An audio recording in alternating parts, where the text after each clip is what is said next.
জলাবদ্ধতার আরো খবর জানাতে রাজধানীর বনানীতে আছেন সহকর্মী রায়দুল ইসলাম শুভ, যাচ্ছে তার কাছে।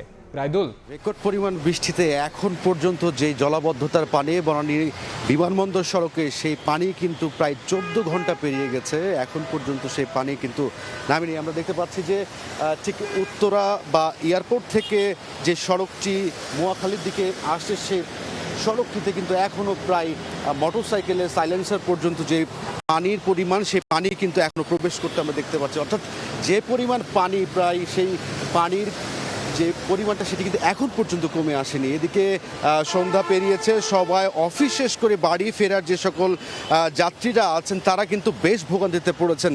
আমরা দেখেছি যে বিকেলে 4টার পর থেকে অফিস শেষে যারা গাড়ির জন্য অপেক্ষা করছেন তাদের কিন্তু প্রায় 2 ঘন্টা 2.5 ঘন্টা ধরে তাদের কাঙ্ক্ষিত যে গণপরিবহন সেই গণপরিবহনগুলো পাচ্ছেন এবং অতিরিক্ত ভাড়ারও অভিযোগ কিন্তু বেশ কয়েকে করেছেন।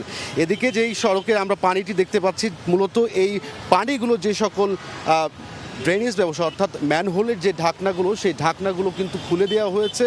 তারপরেও কিন্তু নিচ দিয়ে বেশ কিছু ময়লা জমে থাকার কারণে কিন্তু পানি প্রবাহ ব্যাঘাত ঘটায় এই সড়কটি থেকে এখন পর্যন্ত পানি নামতে পারছে না বলে আমরা যেমনটি সিটি কর্পোরেশনের কয়েকজন এখানে কর্মীরা বিকেলের দিকে কাজ করছিলেন তারা যেমনটা বলছিলেন।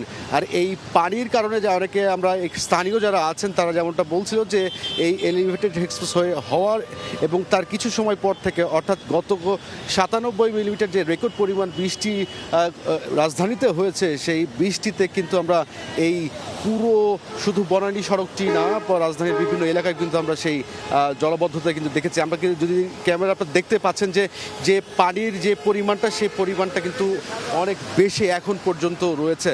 অর্থাৎ যেহেতু গতকাল রাত থেকে সেই মুষলধারায় বৃষ্টি শুরুটি হয়েছিল সেটি কিন্তু বৃষ্টি দুপুর নাগাদ থেমে গেলেও এখনও যে পানি সে পানিটি এখন পর্যন্ত হাঁটুর কিছু নিচে পরিমাণ সমান পানি এখনও কিন্তু বনানী বিমানবন্দর সড়কে রয়ে গেছে এবং অপর প্রান্তে দীর্ঘ যানজট কিন্তু রয়েছে। সব কিছু মিলিয়ে এই ছিল বনানী থেকে আমার কাছে সবশেষ।